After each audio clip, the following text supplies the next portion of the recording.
रहेगी इस पूरी खबर पर, लेकिन एक और महत्वपूर्ण और बड़ी खबर ईरान की राजधानी तेहरान से आ रही है, जहां पर हिजबुल्लाह के चीफ रहे हसन नसरल्लाह की याद में शोक सभा का आयोजन किया गया, जिसमें ईरान के सर्वोच्च नेता अली खमेनी भी शामिल हुए। शुक्रवार की नमाज में शामिल होने के लिए भारी भीड़ भी उमड़ी। इस दौरान ईरान के सुप्रीम लीडर खमेनी ने लोगों को संबोधित करते हुए कहा कि दुश्मन हमें तोड़ना चाहता है, मुसलमानों को मिलकर साथ रहना होगा। तो 3 तस्वीरें ईरान में शोक सभा आज आयोजित की गई। इस शोक सभा में जुमे की नमाज के बाद अली खमेनी भी शीर्ष नेता ईरान के वो भी शरीक हुए। मस्जिद के बाहर आप देख सकते हैं भारी भीड़ यहां पर रही और खमेनी ने आह्वान करते हुए कहा कि सभी को एकजुट होना होगा, हमको तोड़ने की कोशिश हो रही है।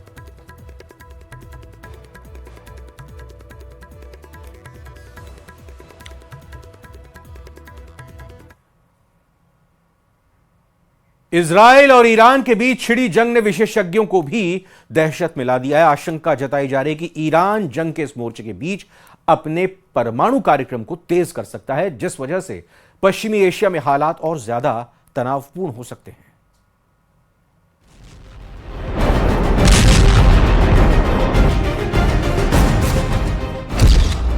वॉर जोन में नई दहशत।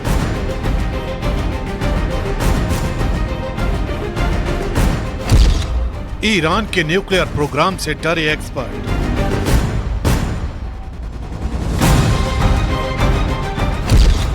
तबाही की डगर पर पश्चिम एशिया। ईरान और इजराइल के बीच जंग की जो चिंगारी भड़क चुकी है, उसकी तपिश पूरे पश्चिम एशिया के लिए एक बड़े खतरे की ओर इशारा कर रही है।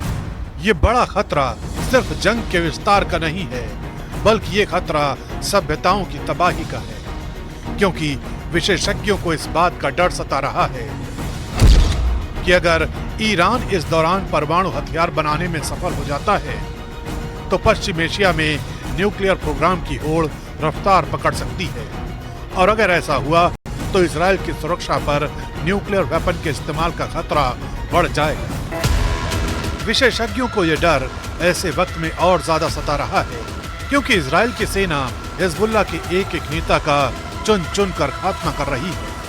पहले हसन नसरल्लाह को मौत के घाट उतारा गया और अब उसके उत्तराधिकारी को भी मार दिया गया है। यही वजह है कि इजराइल के साथ आक्रामक रवैये से तिलमिलाया ईरान अपने न्यूक्लियर प्रोग्राम को तेज कर सकता है। खुफिया एजेंसी के रिटायर्ड अधिकारी के मुताबिक अगर प्रॉक्सी ताकतें उनकी राष्ट्रीय रणनीति के लिए अब और प्रभावी नहीं है, अगर उन्हें एहसास हो जाता है कि उनकी पारंपरिक ताकतें कहीं भी आसपास नहीं हैं, तो उनके नजरिए से एकमात्र अन्य विकल्प पर्याप्त परमाणु हथियार हासिल करने का प्रयास करना होगा, जिससे परमाणु बदले का जोखिम उठाए बिना ईरान पर हमला करना बहुत मुश्किल हो जाए।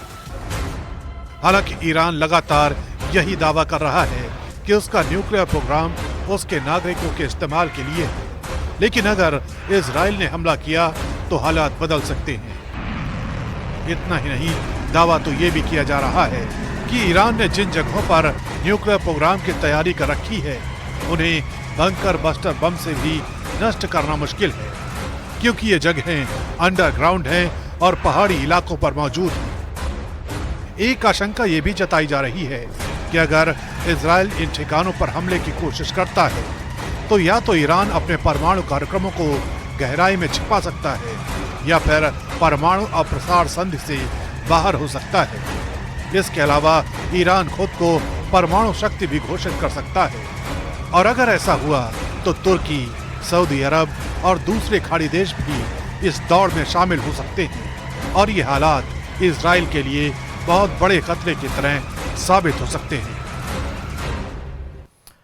और इजराइल से एक बड़ी खबर आपको बताते हैं, यहां पर इजराइल के पूर्व प्रधानमंत्री एहूद बराक ने ईरान को धमकी दी है। एहूद बराक ने कहा कि इजराइल को ईरान के परमाणु ठिकाने पर हमला करना चाहिए। उन्होंने कहा कि इजराइल के पास ईरान को जवाब देने का अधिकार है। दुनिया का कोई भी देश इजराइल से इस अधिकार को छीन नहीं सकता। एहूद बराक ने कहा कि इजराइल ईरान के तेल भंडार पर भी हमला करे।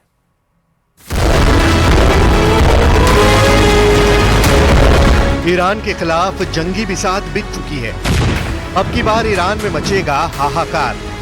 अमेरिका को मिल गया मौका ईरान पर कसेगा नया शिकंजा।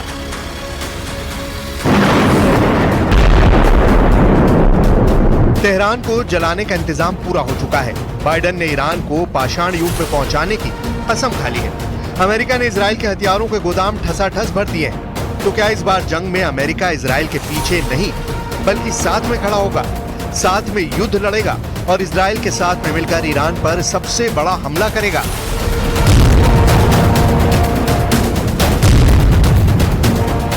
अरब में छिड़े महायुद्ध पर सुरक्षा परिषद की बैठक में अमेरिका ने साफ कहा कि सुरक्षा परिषद के लिए ये ईरान के खिलाफ बोलने का वक्त है। अमेरिका ने ताल ठोक कर कहा कि वो पूरी तरह से इजराइल के साथ है। अमेरिका ने ईरान के IRGC पर अतिरिक्त प्रतिबंध लगाने का प्रस्ताव रखा।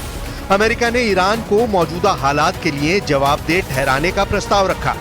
अमेरिका ने आरोप लगाया कि ईरान हमास को फंडिंग करता है। ईरान शिपिंग नेटवर्क को अस्थिर करने के लिए हूतियों का समर्थन करता है।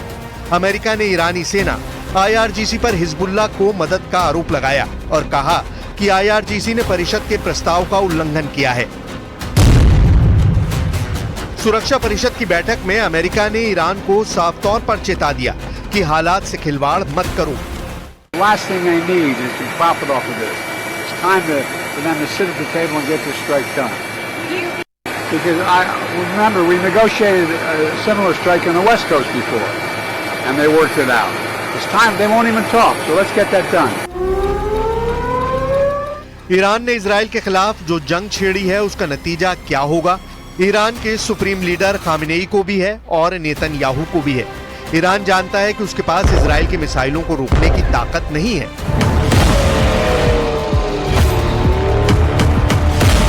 ऐसे में जब जब इजराइल तेहरान पर बेहिसाब बारूद बरसाएगा तो पूरा तेहरान धुआं धुआं हो जाएगा।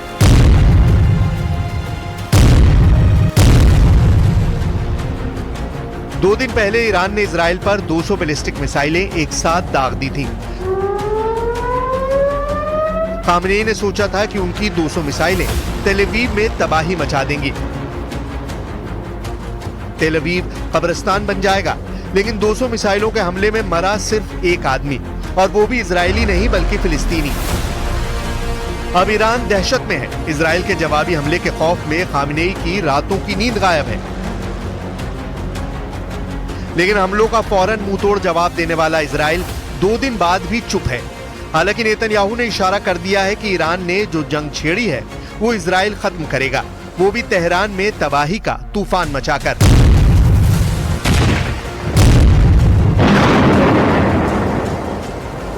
ईरान को इजराइल से ज्यादा खौफ अमेरिका से है, जो ईरान को चारों तरफ से घेर कर बैठा है।